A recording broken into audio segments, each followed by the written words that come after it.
Hey everybody, Dr. Red here, and we are back with some more Magic Arena. This time we're going to be looking at Jungle Secrets. It's the Merfolk Tribal Deck. General theme, we're going to be playing a bunch of merfolks that have some synergy together. We're going to be using them to ideally go very wide, swing in, kill them that way. Nothing too fancy, so we're going to go a quick deck tech here for you.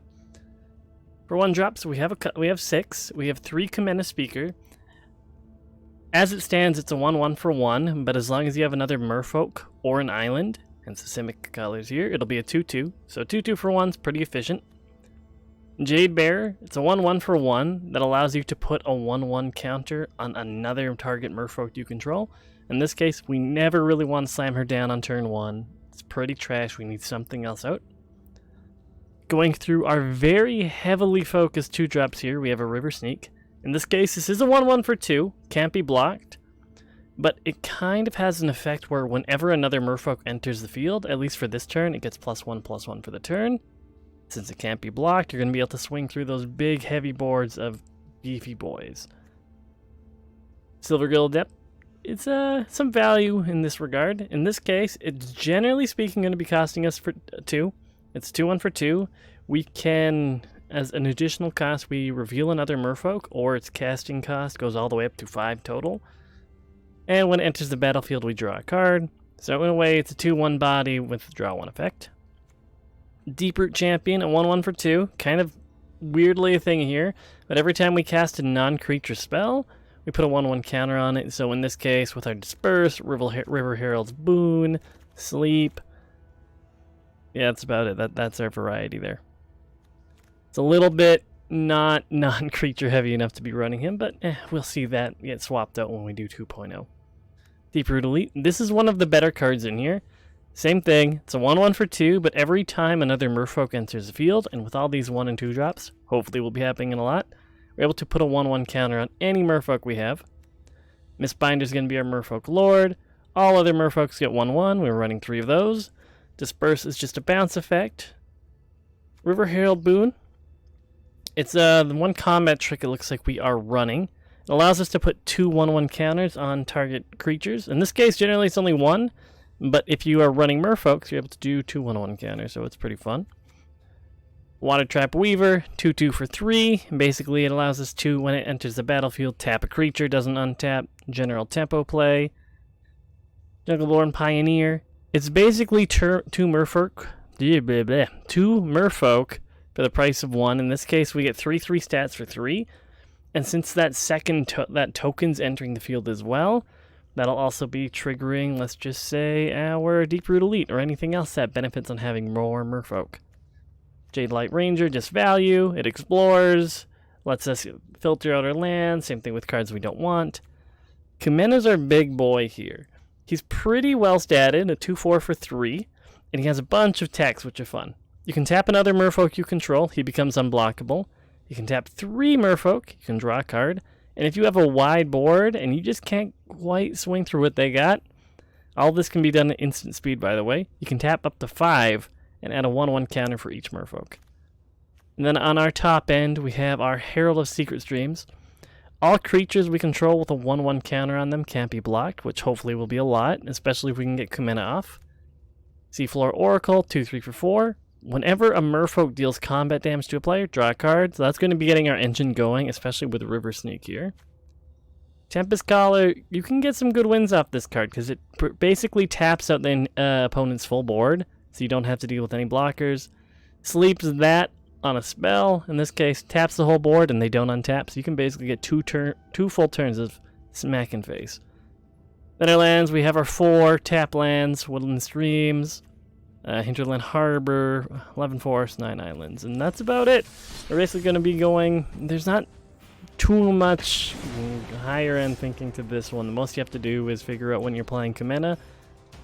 Do you want to tap? Do you want to swing? Do you want to hold back some things to draw a card on their end step?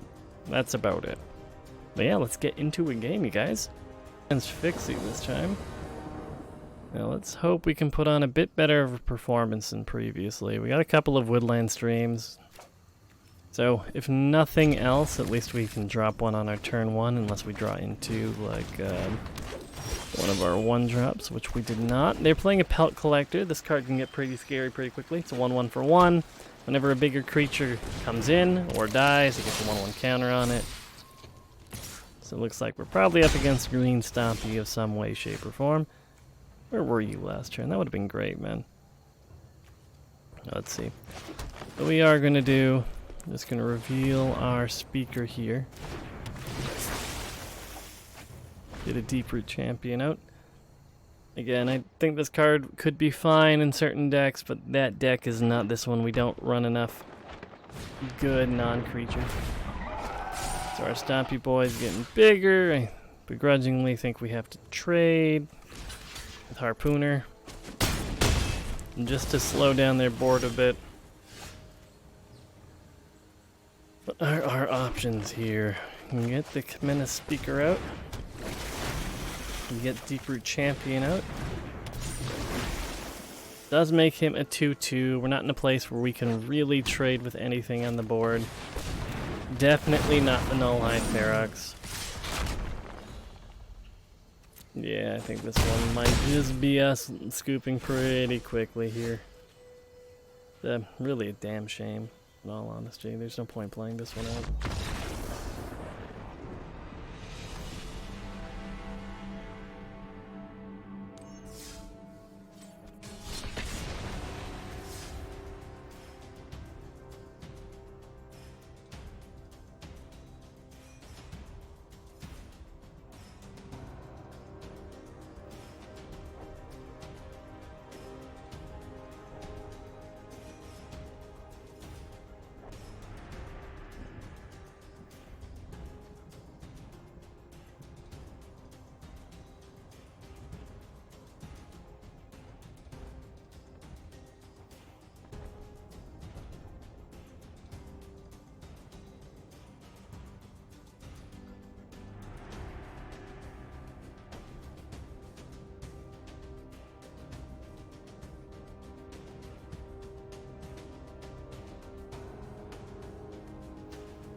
Here we are. So we're going to be up against Jabidner. Jabidner. Something like that. Okay, this plays.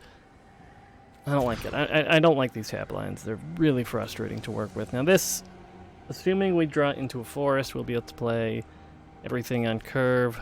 This should be fine. We're up against my boy with a Teferi avatar, so that's a little concerning. Especially if they're running Esper or anything else with a plethora of board wipes. I'm not too keen. Oh, they're playing mono red.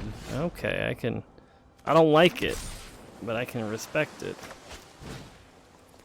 I'm gonna reveal our Jade Light Ranger in hopes that we draw a forest now. That's not a forest, but let's see. Very unlikely he's gonna trade his Gitu just with the Chemp. Right? Right, JBDNR? Jibidner? Just gonna break this Bolas statue while we wait for him to make the very hard decision. That is, do you trade with the Lava Runner? You do not. Who knew? Who knew? Looks like he's skipping combat too.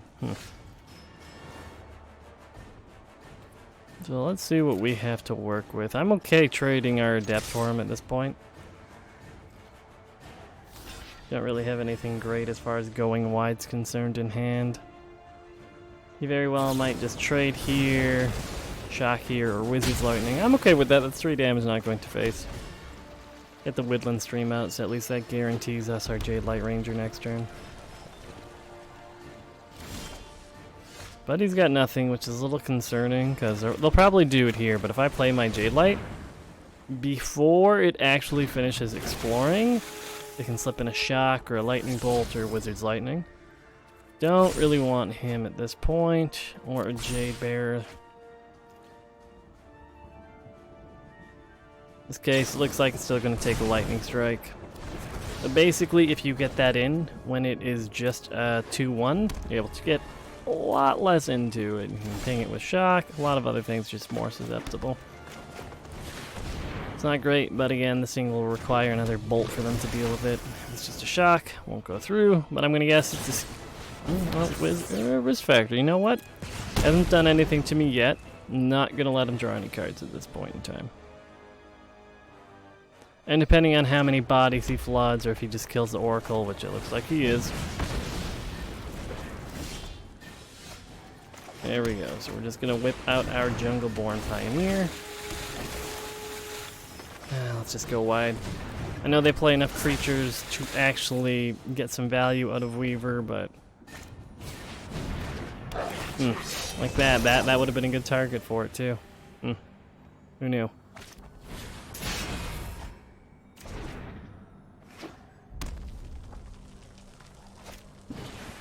Not gonna lie, I'm getting kind of annoyed.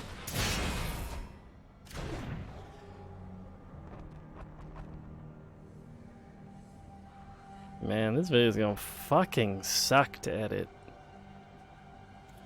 Yeah, we're just gonna leave.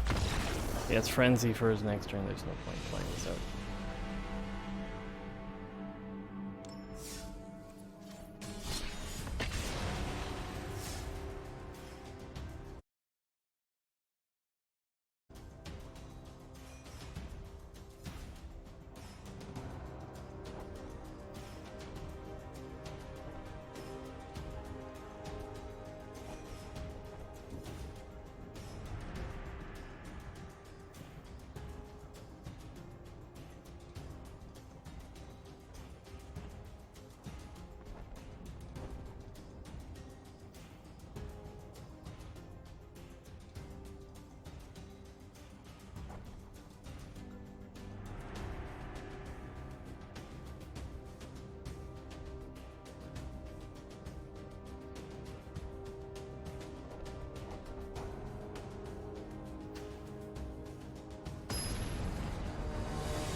Here we are, so we're up against Polber. Let's see how we do against this guy here. Too slow, we don't have any of our 1 or 2 drops now. We technically have a 2 drop, so let's just go with this one. We do want to hit another land, ideally a forest. We're just going to be playing our Woodland Stream tapped. And then next turn we're going to be playing the Silvergill Adept.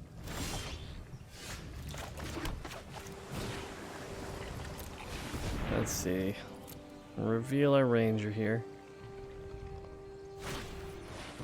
Opponent's gonna opt on our turn. Let's see. Whatever it was, they wanted it on top. Island is not what we wanted, really. So, still have a decent enough chance to draw forest in this next turn. Having these really bad tap lands aren't doing us any favors. Okay, not what we were looking for necessarily, but at least we can get the river sneak out.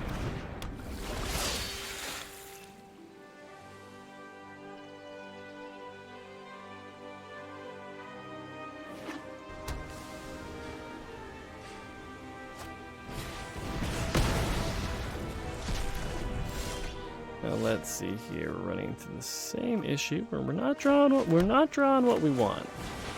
We're gonna get this guy out. He doesn't really do anything. He's just a very expensive 2/3 for 4 right now. Till we can get some counters out via the Jade Light Ranger with counters on it, or oh boy, here we go. Thankfully for us, it doesn't look like they had anything that they could actually do with Reclamation there. Gonna outburst our Herald, which I'm okay with. I'm not happy about it, but I'm okay with it. Let's see, is this worth keeping on top? Probably. Let's see what we have. We have 1, 2, 3, 4. We have 5 mana. They play a creature, we can tap it and still misbind.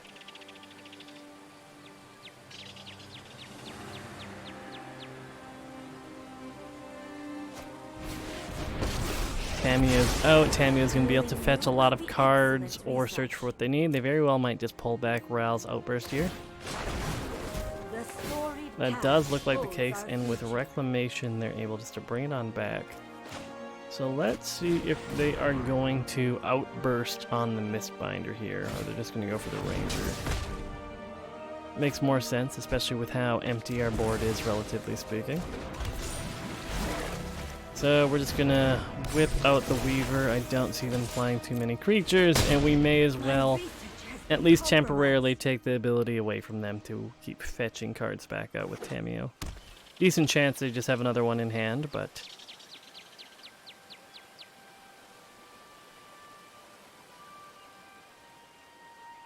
let's see what opponent has for us.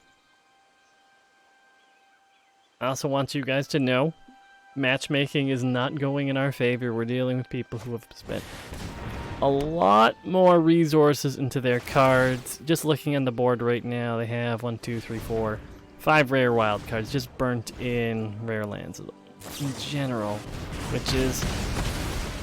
that's going to wipe our board. That's fantastic. That's what I wanted to see.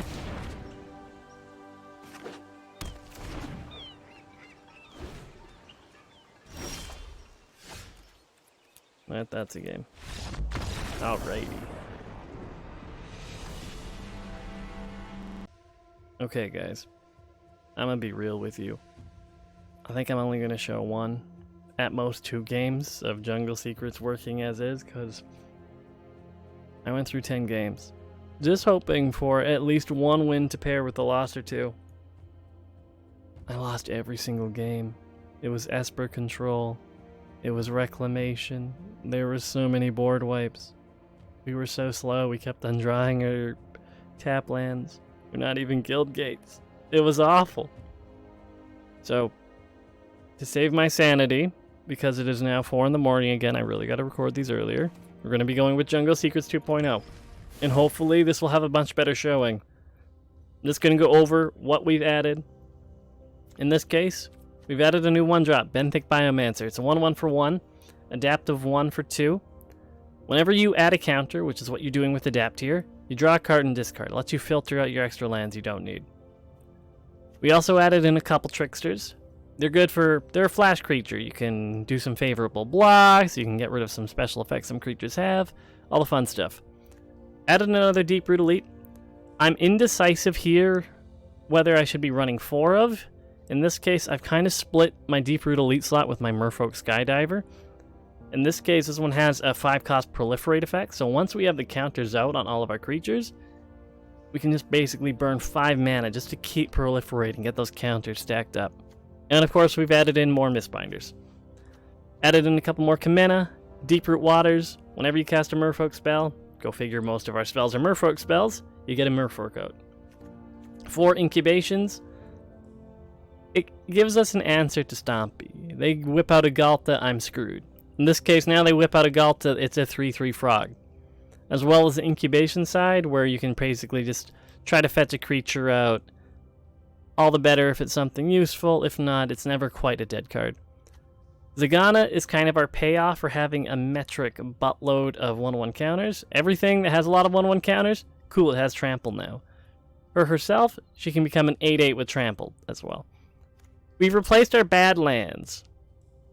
No more of that garbage. We have unclaimed territories. It's only at an uncommon if you're doing anything tribal, be it merfolk, vampires, wizards, to an extent. You choose a creature type. You can spend any mana of any color to cast a creature spell of that type. We're running a buttload of merfolk. The only real spells we're running are incubation and Deep-Root Waters. And even those aren't hard to cast. This one needs, for the incubation side, Island or just Island or Forest, doesn't matter. Incongruity, 1 of each. You don't have any double cast. You're never going to get punished for this. We got new fancy art on our lands, because God, they're pretty. We're running 4 breeding pools, 4 hinterland harbors.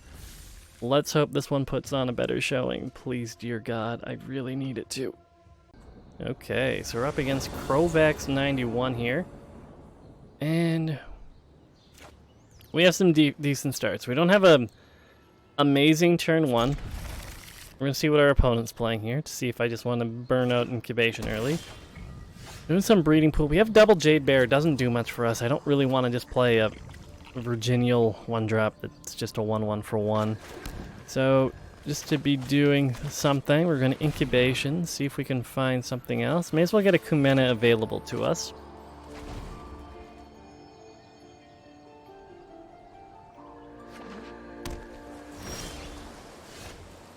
Drew into another one, which is suboptimal, but I'm not too concerned about it. What we can do here... What am I doing? We're just going to be looking for Merfolk here. And we're going to get our Merfolk Skydiver out. It's essentially a 2-2 flyer for 2. At this stage in the game. Let's see. It looks like we are dealing with probably some Reclamation deck. See, we're ramping pretty hard. Fetched out another harbor, healed up a little bit to counteract our aggro. Now, what do we want to do? We have an option to make a 4-4 flyer, but I feel like putting all of our eggs in one basket's not a great idea. I don't know what they're going to have for enchantment removal, so I might just swing in the air for 2 this turn. And just to get more use out of the creatures we do have, we're going to resolve this Deep Root Waters. We have a hand full of creatures. We can essentially whip out Benthic, Jade Bear, and basically get a crap ton of 1/1s. Nisa's going to be a problem.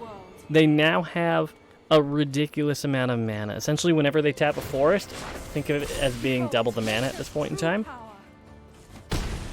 In this case, most of the things here are forest. She has this forest, this is a forest plains. Inchildren's Harbor. Thankfully isn't, but let's see how our going wide shenanigans works for us. So we are going to play our Benthic Biomancer here. Gonna whip out a Jade Bearer.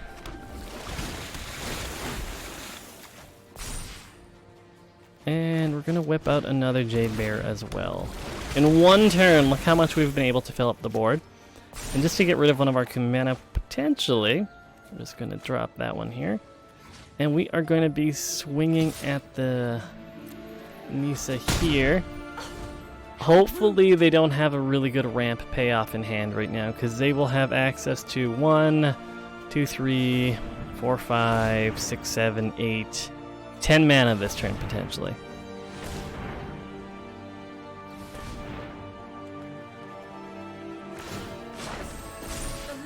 Now it could be very concerning if they play like a Hydroid Crassus, because that could be an 8-8 flyer with trample.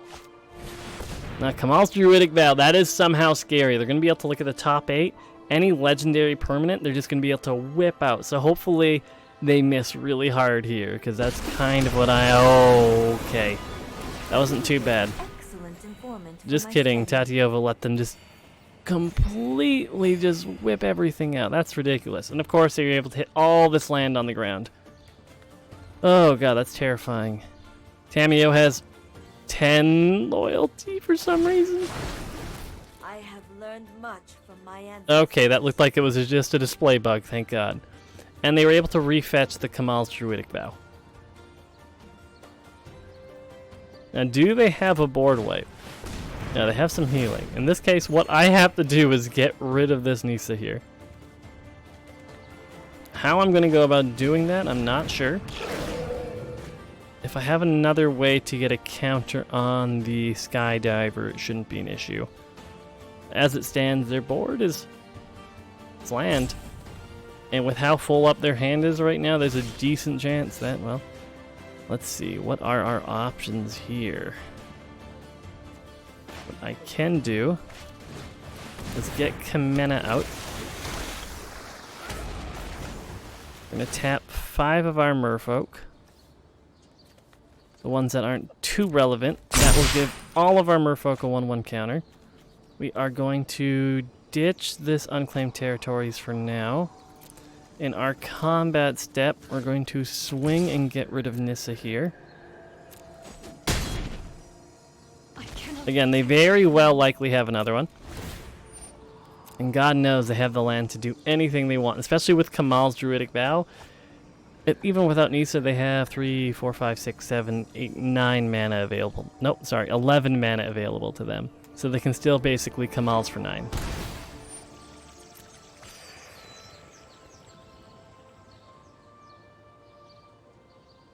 Our board is very wide.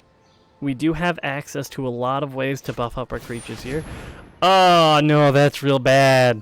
Oh, no. Okay, what we can do at least is get a card draw out of this. Oh. Okay, we can make this work. Oh, they have another Nisa too. Oh, no. This land, we are all connected. Okay. Let's see if we can come back here. Went wide. Did not pay off for us. Getting a hit in the face for 3. What are you gonna fetch? Or what are you looking for, rather, Tamio? Stop looking for Kamal's Druidic Vow. You stop that. We're gonna get another Deep-Root Elite out. Deep-Root Waters with our Deep-Root Elite. What I should have had there is full control. That would have, I believe, allowed me to resolve Deep-Root Elite first and then get like the 1/1 counters off the tokens. Bad news. They are going to be getting a disgusting Kamal's Druidic Vow. I just want to see how big this thing is. Like, I don't want to be the guy who dies to this, but... Okay. So they have their legendary creature. Come on, just hit me with your Kamals. I don't care about your fancy garbage. The land fights for us. I'm all of like 10 seconds from scooping them. How you played and Come on. Come on. You have the cool card. We're in standard play queue. You don't even hit me with the biggest druidic vow you possibly could. I don't know what to say except I'm disappointed in you, Crovax 91. Like, sure, this one's fine. It's for 8. Could have been bigger. That's all I'm saying. See, if it was bigger, you wouldn't have whiffed. See, what's the point? What's the point, man?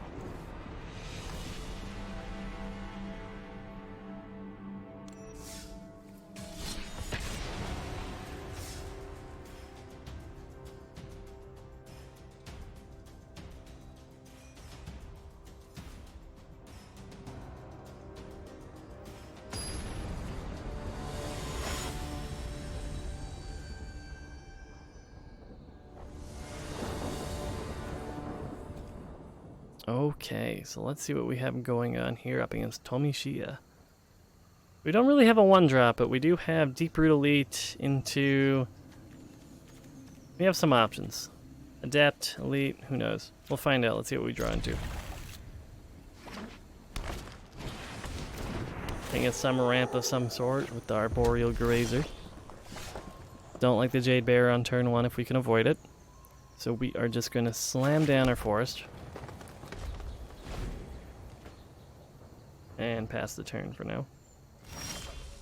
Ooh, they only had the 2 land to start with, huh? So let's see. I think we're just going to get the Silvergill Adept because I'm concerned that they are holding on to removal. Yeah, they're holding priority here, and I don't think there's any green-red ramp that they would have access to ever, so. Okay. Hate to take advantage of a man missing his land drops, but I'm definitely getting Deep-Root Waters out now. Boom, it's a win. It counts.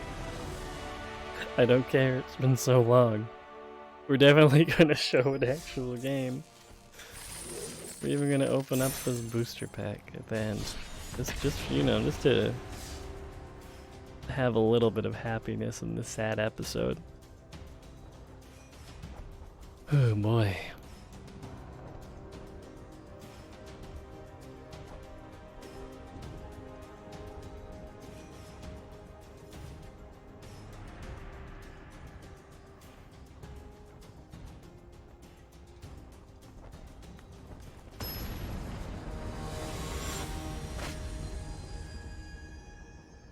We're up against Zimi Forango. Hopefully this game turns out to be an actual real game. In this case, it looks like we have the land to do everything we want. Basically, we need an island. All of our spells, with the exception of incongruity, we can cast with the unclaimed territory. But let's see what our buddy has for us turn 1. Thank God. Nothing. It's exactly what I want to see from you. I don't want you getting your turn 1 Land of War, turn 2 Steel Leaf. I know it. I've seen it. I've done it. I've been a part of that mess. Yeah, you got Paradise Roots. You still got some ramp. I can respect a man who ramps. Don't get me wrong. Well, let's see here. What do we want to play? Do we just want to get a big boy out? Do we want to get... Let's start getting the pumps going. Let's get this Merfolk Mistbinder out. Bring with a 3/3.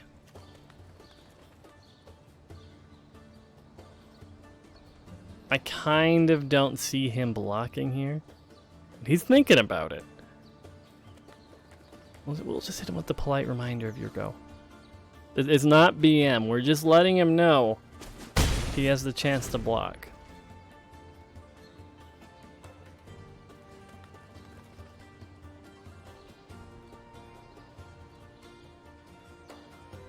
Same thing on his turn. He has so many things he can do. He can swing in. He can play land. That'd be pretty cool, man. Play a creature? Play a spell? Play a growth spiral? You can do anything. The whole world's your oyster, friend. But you gotta do something. I mean, while we wait, we can just make everything nice, get our land organized. Look at the pretty Hinterland Harbor art. Like, oh man, what's the story? Oh, it's a big Phyrexian portal ship, huh? Oh, that's cool. Oh, shit, he did a thing. Oh, he did have a growth spiral. Oh, look at this ramping cute boy. You got another one? Oh, he does. Got another land?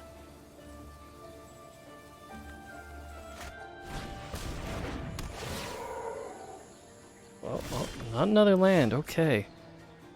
So he does have a lot of mana, though. So we do have to keep that into consideration here. It's a matter of, let's see. Do I just want to get Kumena out? If I get Kumena out, I am able to, let's see, I think I might just want to go for a wide board as it stands. Make it so that both of our creatures will be able to kill the Grazer. And I don't think we play Biomancer this turn. I think we just hold up mana for our Trickster, potentially.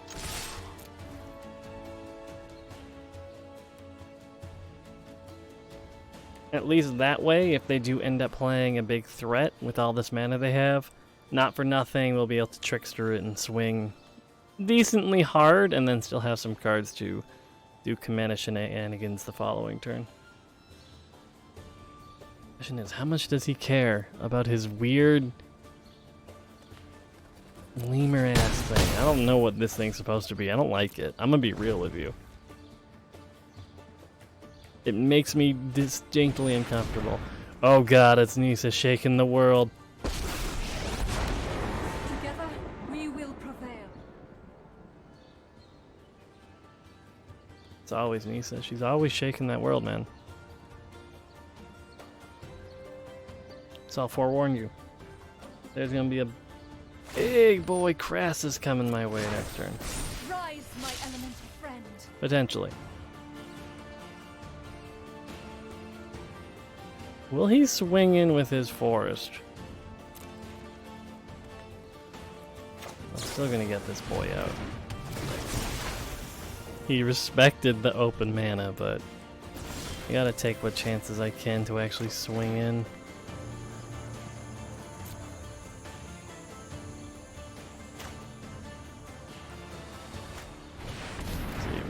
Mana out. Gonna have our Benthic Biomancer. Let's see. Swing in with everything. Let's see. Will he have a way to stop me from killing Nisa this turn? I don't believe so, no.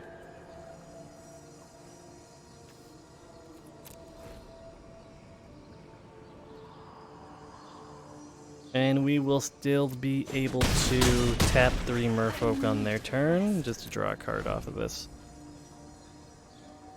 Also, there's a decent chance he does have another Nisa.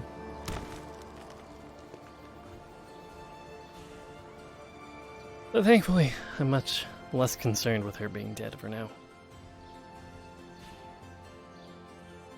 And him swinging with this land isn't a great option currently. Oh, Karn the Great Creator, what are you gonna find, bud? What artifact from out of the game are you gonna look for?